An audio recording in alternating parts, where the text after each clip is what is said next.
Thank you, everyone, again for joining us here today, and happy Valentine's Day to everybody out there. I know we picked a heck of a day to be doing a Medicare presentation on today of all days. A little morbidity along with love, but thank you again, everybody, for joining us. I know this is always a great topic for us and something that is top of mind for a lot of clients as they start approaching their retirement years and getting to that magical age of 65 when they have to sign up for Medicare and undoubtedly start getting inundated with mail and emails and the whole nine.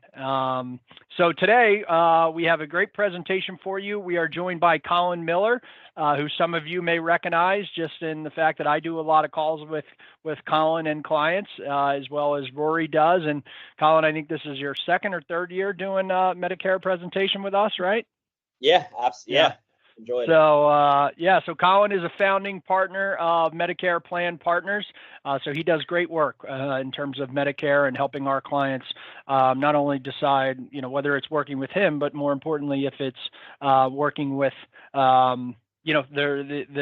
something outside too. So I've got Colin here with me today. He puts no pressure on our clients to utilize him. He is simply here for information as an extension of our team. So we very much appreciate that. I also have Rory O'Hara, who you just saw pop on the screen, one of the other founding partners here of Ausperity. Yeah, I'll just interject real quickly. I literally just finished a meeting with clients. I'm not going to use their last name. First name was Ralph, but he spoke with you last year, and you assisted him with enrolling and getting into Medicare. So he said to say hello. He's not on this because he's already taken care of, but he was very appreciative and just noting the good work. But happy to have you on, and I'll let you guys run with it. But just wanted to note that funny timing. Yeah, that's great. Yeah, I would say, we get a lot of good testimonials, so to speak, from clients about you, Colin, and we appreciate you being available here for the presentation. We also have Mike Veneria and Monica on. So again, Ausperity team here. Always feel free to reach out to us if you have any questions regarding Medicare. And we are also recording this, so we'll go up on YouTube and on our client website. So thanks again, everyone, for joining us. We're going to try and keep it to about 30 to 45 minutes, as always. I know we got a little bit of a late start today, so let's jump right in. Colin, I'm going to share my screen, and why don't you just let me know, kind of as we go here, how we when to move along and whatnot. Yep, that sounds good. And can you go to the second slide, and then are you able to make that a full screen? Yep, I'm just working on it. There we go. Okay. I know that. Yeah, go ahead, Colin. Let me just work a second here. I know that some people in this meeting may be approaching 65 and thinking about, that first time Medicare eligibility, and then some others may be already past the age of 65 and maybe even enrolled in some parts or all parts of Medicare already. So I see that the first thing that a lot of people come to me is asking, do I even have to enroll in Medicare right when I turn 65? And there can be a lot of misinformation that goes around. You talk to your friend and they say, you'll be penalized for the rest of your life if you don't do something right when you turn 65. Other people know that in some instances you can delay Medicare past your age of 65, and it all depends on your specific situation. So Shane, if you'll slide over to the second slide here. Yep. There's going to be basically 3 situations that someone could be in where the Medicare enrollment time frame applies. First situation, if you're turning 65 and you do not have any coverage through an employer, whether it's your own employment or through a spouse's employment, you must enroll in Medicare within 7 months of turning 65. So they give you 3 months prior to turning 65, the month you turn 65, and then 3 months after. Now, your birthday obviously may not be on the first of every month, but you can have Medicare start on the first day of the month that you turn 65. So if you're turning 65 let's say March 15th, you can have your Medicare start March 1st. And again, if you do not have coverage through an employer, you have to enroll in Medicare within that time frame. Otherwise, any coverage that you do have, let's say through the marketplace or an individually owned plan, it won't be seen as creditable coverage. The second situation would be someone that is still working. You're planning on continuing to work past your age of 65, and you're wanting to know, do I have to enroll in Medicare right when I turn 65? The answer is it's based off of your employer size, or if you own a business, the size of your company. If you have over 20 employees, 20 or more employees at your place of employment, you can delay Medicare coverage as long as you have coverage under that employer-based plan. That's called creditable coverage. So someone that's still working, if you're working for a larger company, you may decide, I actually don't want Medicare right now when I turn 65. I'd rather stay on my group coverage, and then I'll enroll in Medicare down the line when I ultimately do retire and need Medicare at that time. You can also compare. If you don't like your employer health insurance, you can say, I'm actually going to drop out of my employer plan and just enroll in Medicare, make Medicare my primary coverage at that point. So it's good to compare those options. A lot of times I will simply say, based on the cost, based on the coverage, if you like your employer coverage at this time, actually don't enroll in Medicare. Call me in a couple of years when the time comes.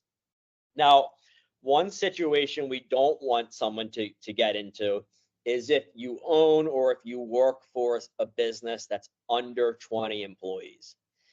Because age discrimination laws say they can't kick you off of your group coverage. You're allowed to keep that group coverage.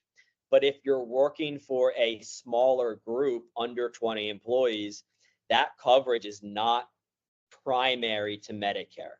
So while you can stay on the group coverage, come claims time, the insurance company can say, wait a second, Medicare, your company is under 20 employees. Medicare should be primary. They should be picking up the first 80% of these claims. And in that scenario, the insurance company doesn't care whether you've enrolled in Medicare or not. So if you're working for a small business, you want to make sure that you're enrolling in Medicare right when you turn 65 and not just staying on your group coverage, because that could lead to huge out-of-pocket costs, claims denials from the group coverage. It could just be a very bad situation. So typically when someone's turning 65 and they're working for a small group, I recommend just drop out of the group coverage and let's have your Medicare start right when you turn 65. I would never want to have to deal with like a claims denial or anything like that.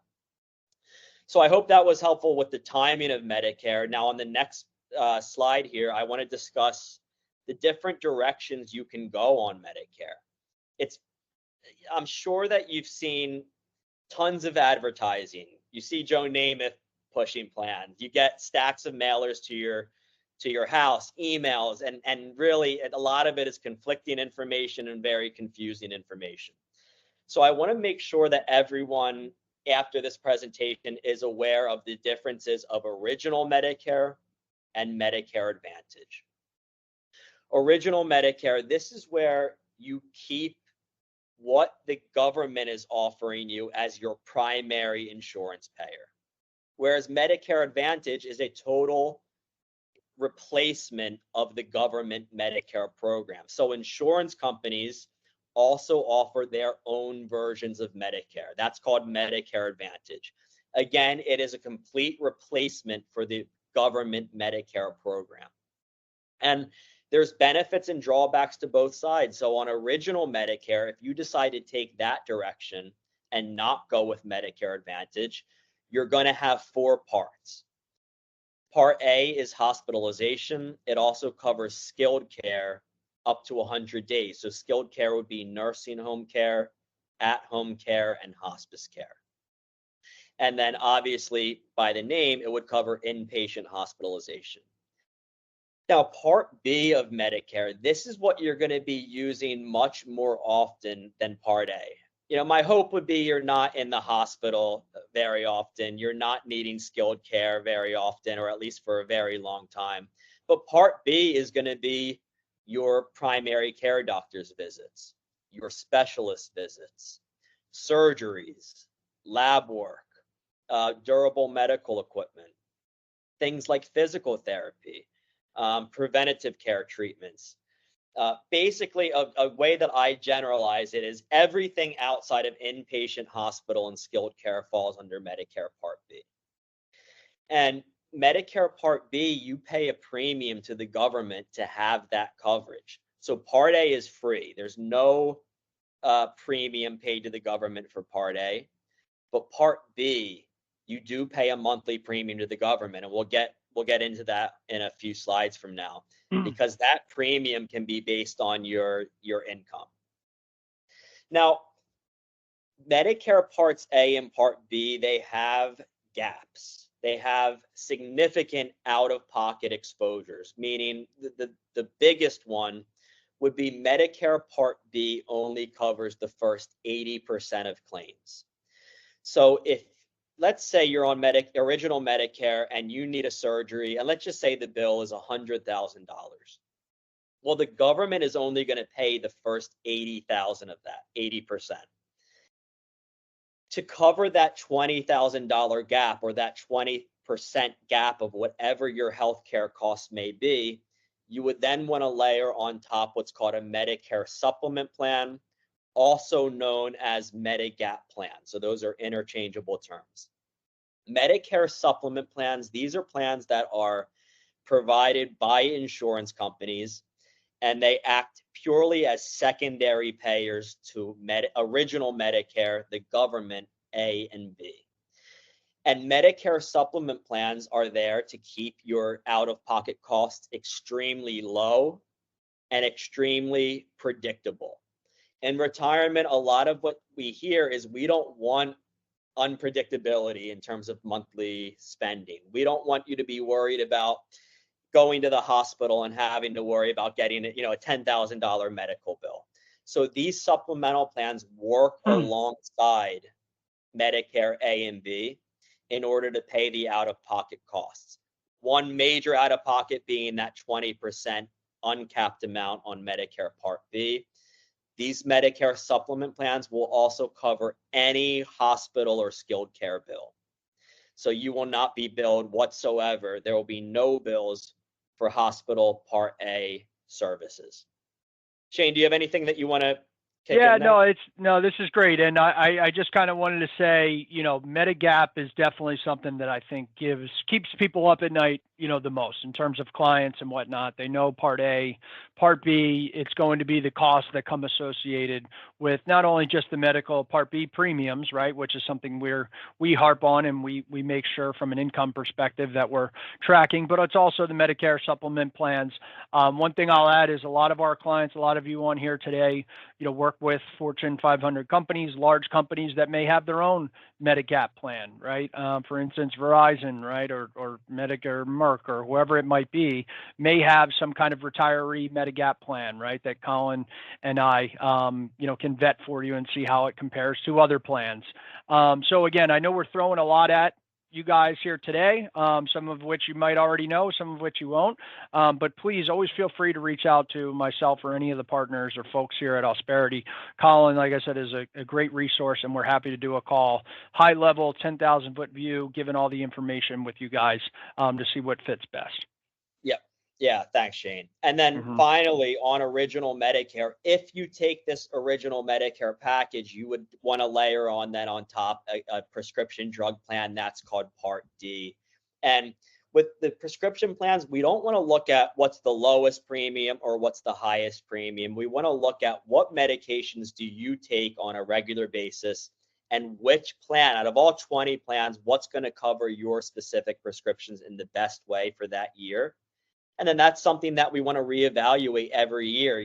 I would never recommend just letting your drug plan ride for the next year without doing a review. That's something that if you work with a team like ours, we'll do that with you. Or if you work with another team, hopefully they would do it with you. Or you can do it, yourself using Medicare.gov. So just to recap, original Medicare, you would have the government Medicare A and B as your primary payer.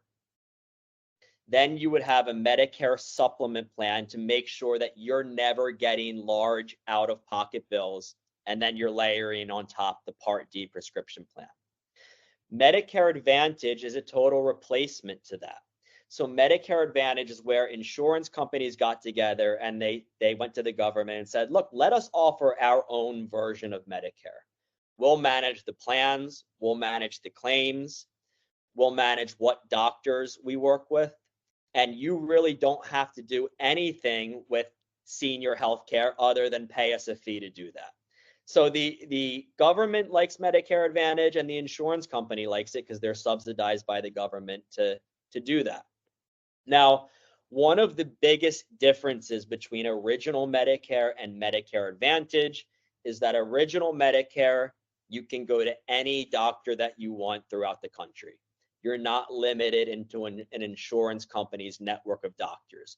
Now, you will find the one-off doctor that doesn't accept insurance or doesn't accept Medicare, but 97% of doctors do accept Medicare.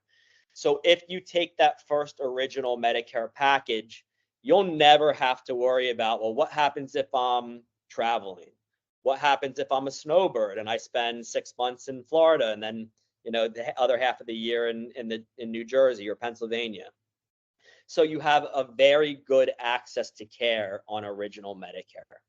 Medicare Advantage plans, because they're solely through an insurance company, you would be more limited into what doctors and hospitals they work with. So if you're looking for access to care, if that's one of the big deciding factors for you, original Medicare gives you more flexibility, more access to providers. Now, Medicare Advantage, they have very, very low premiums. So if I were to tell you, a Medicare supplement plan for you would be $150 a month, and a Part D prescription plan would be, another $20 a month. Medicare Advantage, you could get for $0 a month. Very low premium plans. That being said, they're a little bit less predictable in terms of out-of-pocket costs. So whereas original Medicare, we can really plan to and predict your out-of-pocket costs and keep them very low, Medicare Advantage plans are going to have different deductibles, different co-pays, different hospitalization costs. So it really makes sense if you're going to go through the Medicare Advantage route that you are looking at, what is my total exposure for the year? Am I okay with potentially getting a bill for a couple $1,000s, for a hospitalization or a surgery or things like that? Understanding your premium is lower. Are you okay with staying in a network of doctors that you're capitated to, or do you want flexibility to go to any doctor? Original Medicare, you will have a higher monthly expense because the supplemental plan and the drug plans will cost you, like I threw out a number of $150. It could be less, it could be more, depending on where you live, your age, and things like that. Medicare Advantage, you could get a plan for $0 additional dollars. So really, you have to just decide, how do you want to get your health care? Do you want full access to providers? Do you want, predictability in terms of out-of-pocket costs? Or are you looking for a lower cost monthly plan, understanding you may have to stay in a network of providers and your out-of-pocket cost varies throughout the year depending on what type of medical expenses you need or medical needs you have. So I hope that was helpful. I think we can move on now to the IRMA chart. The most fun part about Medicare is what you pay to the government. Do you want to go over the long-term care, Shane?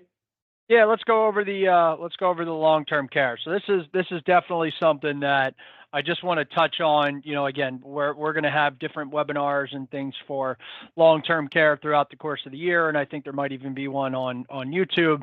But one of the common questions I think we all get is, how does Medicare work in conjunction with long-term care? Does it cover long-term care?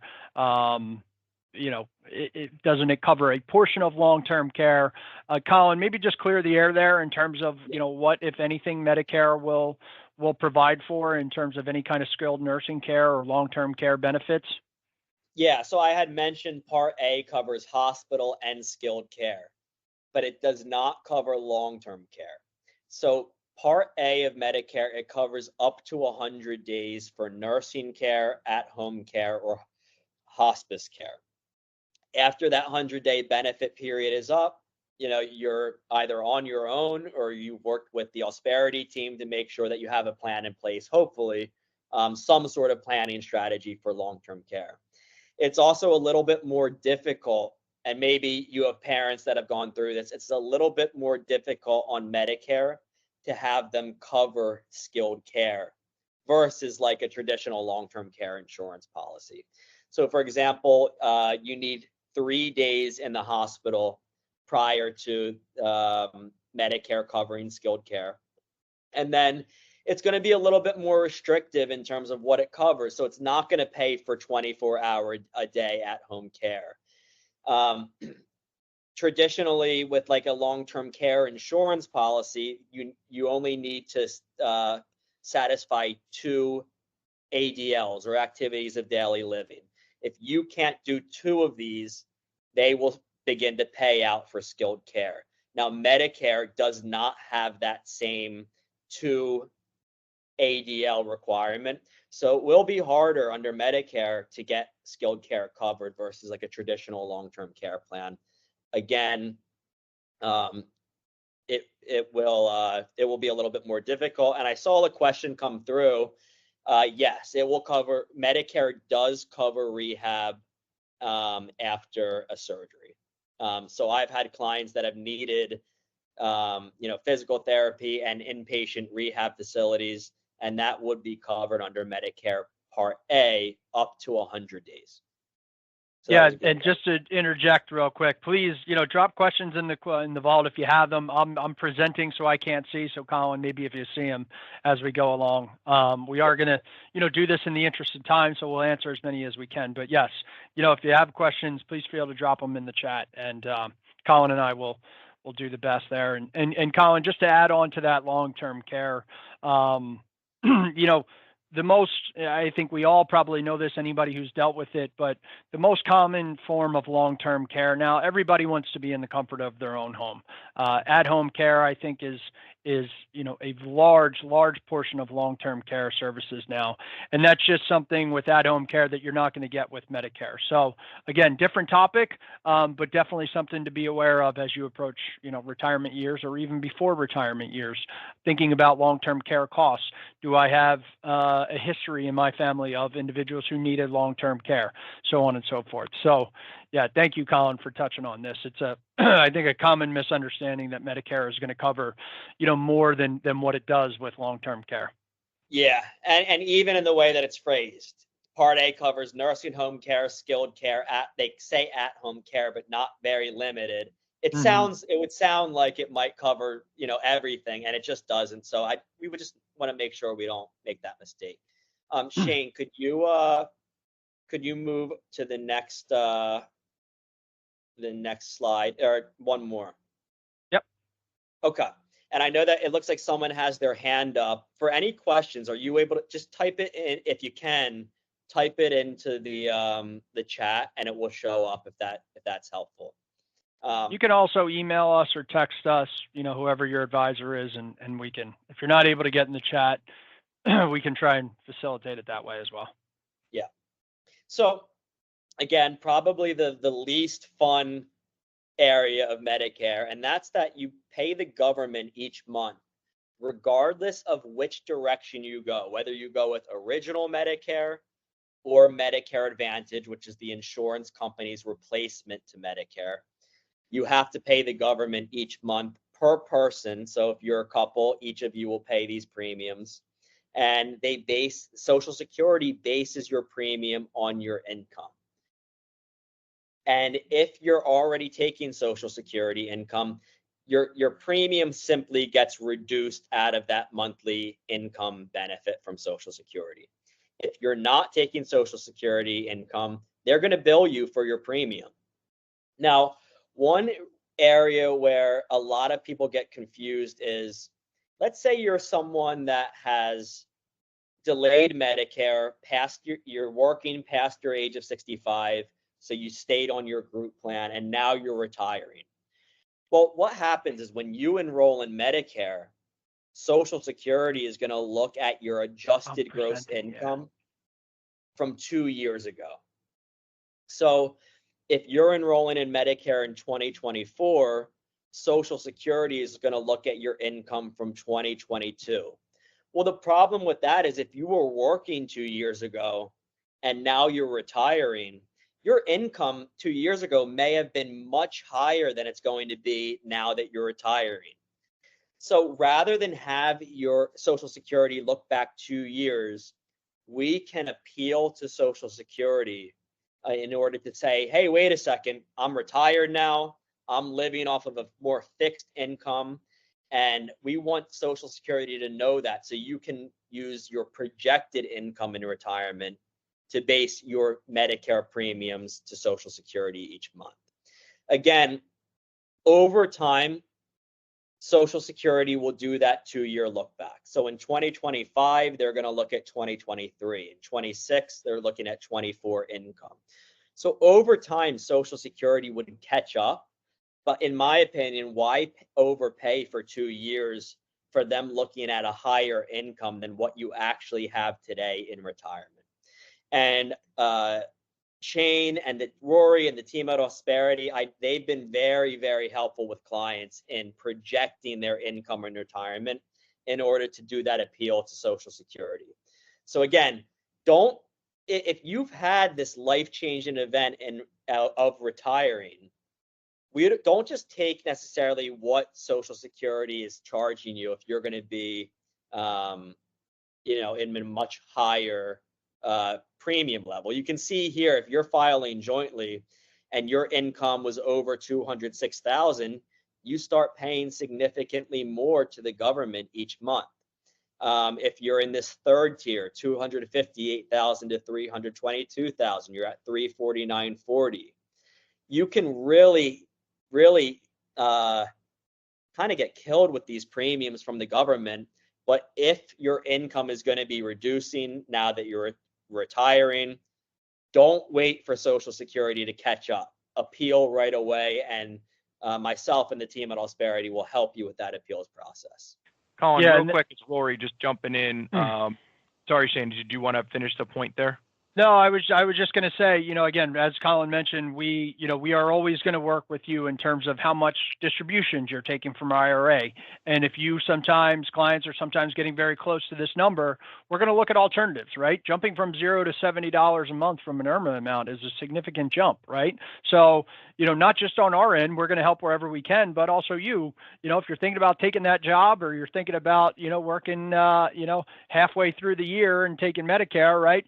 Keep these things in mind, right? The difference between, making above 206,000 or less than 200,000, $0 a month or $70 a month, right? So all of that stuff we'll work with you on, but something to keep an eye on, much like just, your normal tax brackets. Go ahead, Roy. Yeah, we just had two questions in the chat. I'm not sure, Colin, if you want to take them on the fly or if you want to wait till the end. I could at least reference them. So one question, does Medicare cover rehab after surgery or in-hospital stay? That's question number one. Question number two was, go ahead. Yeah, so we did answer that one. It covers both of those things after surgery. Yep, and then how do you compare Medicare Advantage to standard Medicare in regards to dental, vision, transportation, food, etc.? Yeah, so that's one of the big selling points of Medicare Advantage. It's something that people get really wrapped up and they see, you could get these extra benefits. So Medicare Advantage plans will add in benefits like a gym membership. And they will add in things like Meals on Wheels almost. So they'll, deliver a meal or two a week. They will add dental insurance onto their plan. Now, in my opinion, it can be very lean in actually what they're offering. Original Medicare does not cover dental, and that can be a thorn in some of my clients' side. So what I would recommend if you're taking original Medicare, you can do three things. You can buy a dental insurance plan that's separate. I wouldn't necessarily always recommend doing that. You can self-insure dental coverage, so you can just self-pay as you go, which we know can get very expensive. Or and what I feel like is the best scenario is your dental provider offers an in-house dental plan. This is where instead of buying an insurance plan or totally self-paying, you pay your dental office an annual fee, and then they have their own program where they have heavy discounts for dental procedures. I like that because dental insurance will only pay out a certain amount each year, whereas an in-house dental plan with the dental office, they don't cap you on what type of benefits you can receive through their office each year. And I've noticed that dental offices more and more and more are instituting those types of plans within in-house, because they're recognizing that these dental insurance plans don't really provide very comprehensive coverage. Yeah, great question.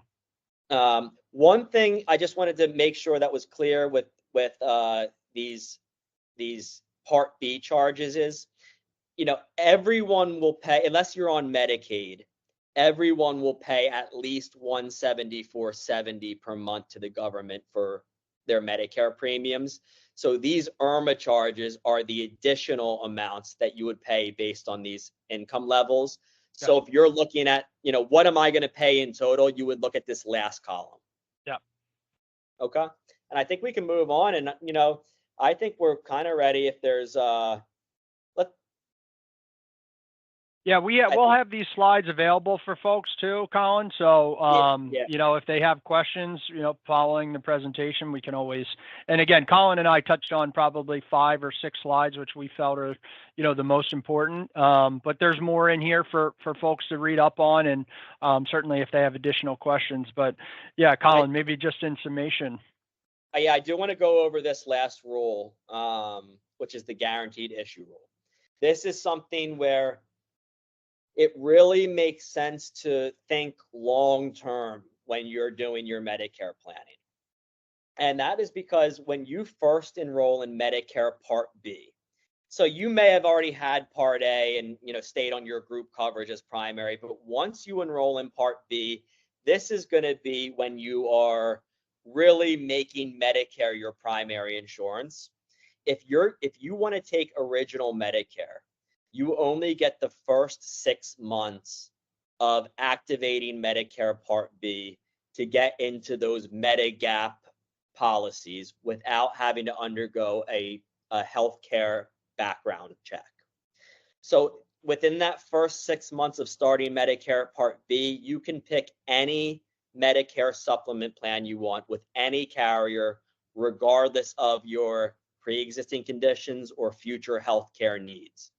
Once that 6-month window is up, if you hadn't picked a supplemental plan, or let's say you started on Medicare Advantage and now want to jump back to original Medicare and get a supplemental plan, you have to medically qualify it. So I don't want anyone to think, I'm going to roll the dice with one of these plans and hope it works out, and then I'll change in the future, if I want to upgrade my plan. At that point, it could be too late. And I'll give you an example. My dad has AFib. So when he first started on Medicare, we got him on original Medicare, Part A and Part B, Medicare supplement, and prescription drug coverage. He'll never be able to change his Medicare supplement plan because he has AFib. No insurance company will accept him. The great thing is that we got him in the right plan from the start. What could have been a problem is if he had started on a Medicare Advantage. My parents are people that like to travel. They spend time in Florida in the winter. They go down the shore in the summers. If they were on one of those Advantage plans that was more limited in networks, and then they wanted to switch back to original Medicare and pick up a supplemental plan, My dad would have never been able to do that. So we just want to make sure that you're planning and thinking long term when you're first starting this, this planning process.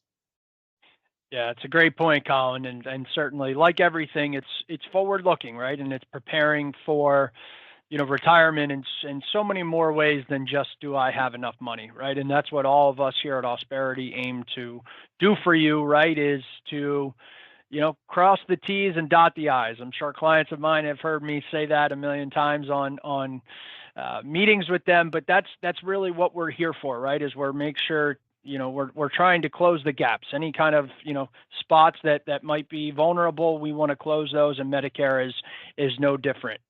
So, Colin, I don't know if you have any final thoughts, but for all of us here, we very much appreciate your time and being on.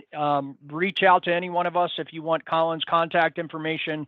We typically like to facilitate those calls, be on them with Colin. Any calls beyond that certainly can be between you and Colin, but we try to be on them, at least I do. So feel free to reach out to us. Again, this is being recorded as well, so it should be up on YouTube hopefully within the week. And yeah, we appreciate you joining us. Colin, any parting thoughts? But thank you to you as well. Excellent as always. Yeah, I want to answer a question from Michael. His question is, if you have been working beyond the retirement age, but finally decide to retire, what is the best month to do that? I would say, it's really, personal preference. So I was just on a call with someone before this that they wanted to work till the end of this year, and they're saying, work's driving me crazy. I think I just want to stop working in April. That's that's a lifestyle change. I think she'll be happier if she stops working. So the downside to that would be, let's say her employer plan started in January, and let's say that she's works up until April, goes on Medicare in April. Well, she may be, if she needs any medical procedures or anything like that for the first 4 months of the year, she's going to have to be subject to the out-of-pocket costs on her employer plan. The deductibles, her deductible was $2,500. She might hit that deductible and then jump right to Medicare. It would have been better in that scenario from a healthcare standpoint to just start Medicare in January and have dropped out of her group coverage. But that being said, I wouldn't tell her, wait until the end of the year when she's told me work is driving her crazy. There's give and take on something like that. So I recommend it if, after going through all of the options and she's comfortable with the Medicare plans and the costs, and they've talked to their advisor about her retirement income and they feel that the couple is okay, go ahead and retire. Medicare is going to be very good coverage, regardless of the small out-of-pocket costs. She might have to pay $240 in a deductible, but that's the most she could spend in out-of-pockets. And if she already spent money in her deductible with her employer plan, it's a sunk cost, and she'll be happier now that she's retired. In terms of those IRMAA charges, they're looking at your projected income for that year. So even though she would have made income for the first 4 months, if we can project, a monthly income moving forward that's going to be below $206,000, she'll be at that baseline Medicare rate. But there are circumstances like if some people get large payouts or pensions and things like that. So that's just like Shane said, we just want to be mindful of those things. I wouldn't say like, if you want to retire, you have to wait till the end of this year just to make sure everything goes perfectly year to year. You can do it midway through the year for sure. Yeah, those whatever it might be, those payouts, those packages might they're coming at some point or another. So maybe we can work the timing, but quality of life, right? That's what's most important.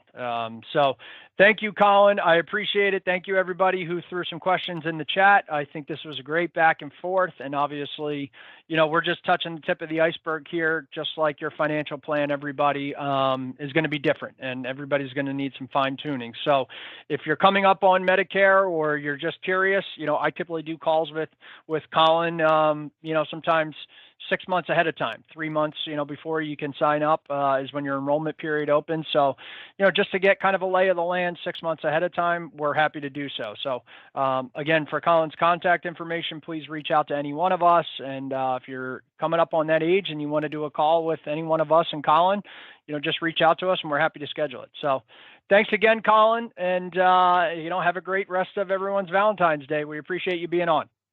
Thanks, Shane. I appreciate it. And thanks to everyone for tuning in.